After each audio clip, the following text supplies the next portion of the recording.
In this video, I'm gonna actually show you how to utilize your squat and make it. In this video, we're gonna load up a barbell back squat. I'm gonna show you how to use the core ABCs in high level control and function. So if you're in our core strength and stability course, this is the next step after going through the hinge and squat pattern, breathing pattern 1, sniff and squeeze, and breathing pattern 2, sniff and cycle. If you have no idea what I'm talking about, it sounds like Swahili, and you're on YouTube, check out the core ABCs here, this concept. Recommend our core strength and stability course where we put it all together for you as opposed to trying to piecemeal it with all of our YouTube content. All right, so here we go. On the bar here, we have, what's 45? 135? On the bar here, we have 135. We're gonna start with this and then we'll load it up a bit here. So we're gonna start with our core 360 belt. You don't absolutely need one of these as we've talked about in the course.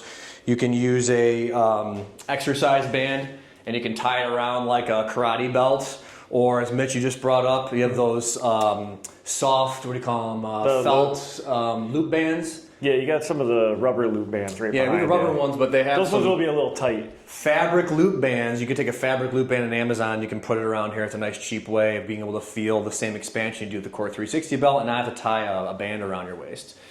All right, so recap with the core 360 belt, why we have this, because there's 4 points of contact here. When I have this, I can feel my breath and my expansion. As we know, we need alignment first, rib cage over pelvis, to then be able to breathe abdominally, 360 degrees, feel that, and then next we control movement. So now we're gonna show you how to control movement at a higher level with heavy back squatting, first starting moderate, but then bringing it up, and show you how to use breathing pattern 1, the sniff and squeeze, while lifting heavy weight. All right, so here we go. So we'll work through step by step. Mitch, if I'm missing anything on the fly, just stop me, let me know. Okay. I'll just work through my thought process on it.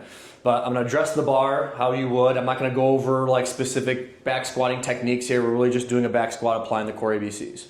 So we're gonna go here, I'm gonna get under the bar. I'm simply gonna lift it and get out. What I first do is set up my foot position, obviously, and then I sit my butt back a little bit so that way I have the barbell over my center of gravity, just over my midfoot, and then I'm making sure that I'm not in too much of a J-Lo booty. I'm pretty good at this now, just knowing where to be, but you can always do a little pelvic tilt back and forth with light weight like this, and then take a breath just to reassure that you have proper breath and you can expand here. That's why the belt's important, because with heavy weight, you don't want to check yourself like this. So now that I'm set up here and I have a breath, I can feel it's locked in. If I do a J-Lo booty or scissors, open scissors, I have a very shallow breath, I can't expand at the back. So I'm gonna set up, alignment, breath, sniff and squeeze, and then control. We'll do it again.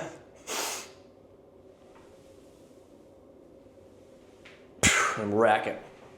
So notice I did the sniff and squeeze, which is breathing pattern 1, which is breathe, brace, hold through the cycle, then let go. Why do we do that? Because do I need it in this one? Not necessarily, but as it gets higher and heavier and more challenging, you need to sacrifice oxygen in the short term to maximize pressure here to stabilize properly through a heavy lift.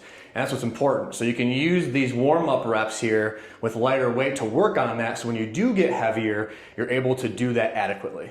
All right, now we threw on 35s on each side. Me no good at math. What's that? Is that 205, Mitch? Plate math should be 205. Okay, yes. 205. So it's a little bit higher up here. I can still use my core 360 belt. We get questions about weightlifting belts and how to use it. Please, for God's sakes, do not suck it in and tighten it as hard as possible if not using a weight belt correctly. We have a video on that here. But if you start getting heavier and you like using a weight belt, it feels like a kind of like a blankie for you, like a safety net, go ahead and use it, but just make sure you're using it properly, you're filling out the belt. I really don't use a belt, I don't go max PR anymore, so I think I can go through up to 315 without a belt. Yep. So, all right, we'll go through the same thing again, a little heavier. I'll just, again, go through my approach on it. So I'm gonna go into the bar, get set up here, unrack it, come back, set my feet appropriately, and then I'm gonna find my proper alignment here, get my breath. It feels good to me, so here we go. Sniff, squeeze,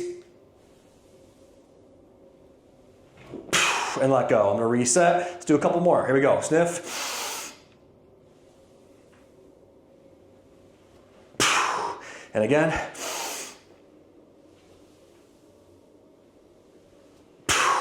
And if you need to, You can take some breaths in between your reps depending on whatever you're doing. If you're doing that's one set or one rep at a time, 3, triplets, quintuplets, I don't know, whatever you're doing, doesn't really matter, but that's how you do it. So next we'll throw on a little bit more weight.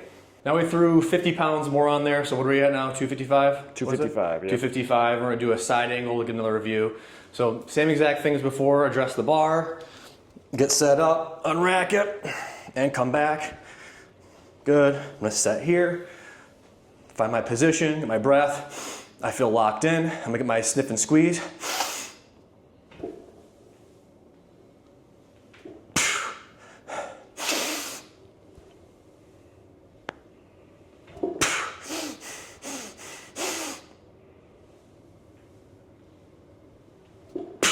Good. Perfect. So there's just 3 of those there. That's actually feeling a little heavier than normal for me because I'm in marathon training. I haven't lifted heavy in a while. I don't think I'm gonna push to 315 today. It's not necessary. I know my limits. But as it gets heavier, it's super important that you're really, really good about your breath, brace, hold, sniff and squeeze, and working through it. So when you're starting to load up the weight, practice this technique with lighter weight first, and then work your way up. Don't just go balls to the wall and be a hero and get yourself hurt. So progressive loading with this is super important. So a technique too that may help you, that Mitch brought up, is especially if you're struggling with getting this breath under load. It's different unloaded or like you're lying down like a baby or lightweight versus heavyweight. So if you have a hard time of getting that full breath, like it feels impaired, here's a little technique you can try, and I'll do it with more with 255 on the bar here, is what you can do is when you set up here, try to actually blow all your air out and squeeze and then expand, because by getting those abs to completely contract, it allows you then to get full expansion. So what I can do here is breathe and then blow out. And when you blow out and squeeze, you also get a better connection, neutral spine too, especially if you tend to be more J-Lo booty or J-Lo booty open scissors. When you breathe out, that ab contraction helps you get more neutral. Then you can breathe into it and then brace.